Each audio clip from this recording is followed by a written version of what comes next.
America અને કેનેડાની જેમ હવે યુકેમાં પણ જે પ્રમાણે વિઝાના નિયમો બદલાયા છે એ જ રીતે હવે ક્યાંક ભારતીય વિદ્યાર્થીઓને ત્યાં પણ ધીરે ધીરે વધારે ને વધારે તકલીફ પડતી હોય તેવા પણ અનેક દ્રશ્યો સામે આવ્યા છે ને આપણે અવારનવાર આ વિષય ઉપર વાતચીત કરતા આવ્યા છે, પરંતુ આજે વાત કરીશું કે યુકેના વિઝાના નિયમો બદલાવાનું કારણ મુખ્ય કયું છે। નમસ્કાર, હું હંસિની અને તમે જોઈ રહ્યા છો નિર્ભય ન્યૂઝ।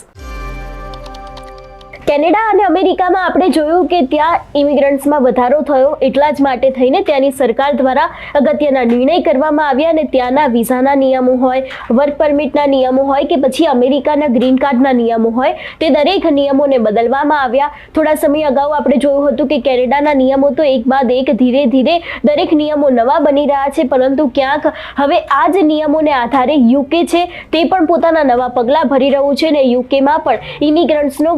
વધારો થતા હવે ત્યાં પણ અનેક એવા વિઝાના નિયમો છે તેને બદલી નાખવામાં આવ્યા છે। જો વાત કરવામાં આવે ત્યાંના વિદ્યાર્થીઓની, તો ખાસ કરીને ત્યાંના વિદ્યાર્થીઓની હાલત છે તે અત્યારે હાલ કફોડી બની છે। ઘણા બધા વિદ્યાર્થીઓ છે જે લોકો હવે કેનેડા નથી જતા, અમેરિકા નથી જતા, પરંતુ યુકે જતા હતા, કારણ કે ત્યાં જવાની પ્રોસેસ છે તે કેનેડા અને અમેરિકા કરતાં થોડી સરળ હતી, પરંતુ ક્યાંક હવે તેના પણ વિઝાના નિયમો છે તે વધારે ને વધારે કઠોર થતા લોકોએ હવે ત્યાં જવાનું પણ ટાળ્યું છે। એટલે ખાસ કરીને જેટલા પણ ભારતીય વિદ્યાર્થીઓ છે જે લોકોને વિદેશ ભણવાનું એક સપનું હતું, એ જ સપના ઉપર અત્યારે હાલ ધીરે ધીરે ક્યાંક પાણી રેડાતું હોય એવું લાગી રહ્યું છે। કારણ ફક્ત એટલું જ છે, કારણ કે આની શરૂઆત થઈ હતી કેનેડાથી। છેલ્લા ઘણા સમયથી કેનેડા છે કે ત્યાં ઇમિગ્રેશન છે તે દિવસે ને દિવસે વધી રહ્યું હતું, એને જ કારણે ત્યાંની સરકાર દ્વારા અનેક એવા નવા નિયમો બનાવવામાં આવ્યા, લોકોને ક્યાંક બહાર કાઢવામાં આવ્યા હતા અને પછી એ જ રસ્તે અમેરિકા પણ ગયું। અમેરિકા તો પહેલેથી જ પોતાના અનેક એવા નિયમો છે કે જેમાં એ બદલાતું જોવા મળ્યું હતું,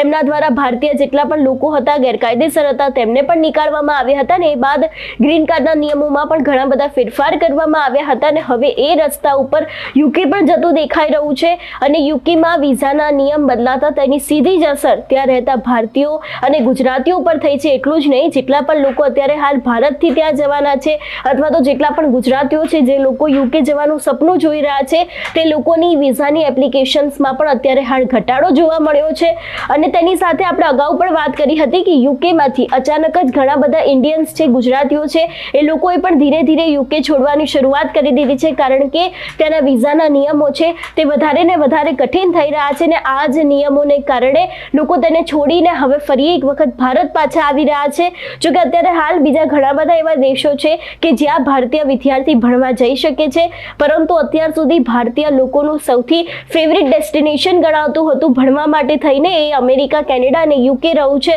પરંતુ અત્યારે હાલ વિદ્યાર્થીઓ છે જે જર્મની છે, સાઉથ આફ્રિકા છે, તે દરેક જગ્યા ઉપર વળી રહ્યા છે।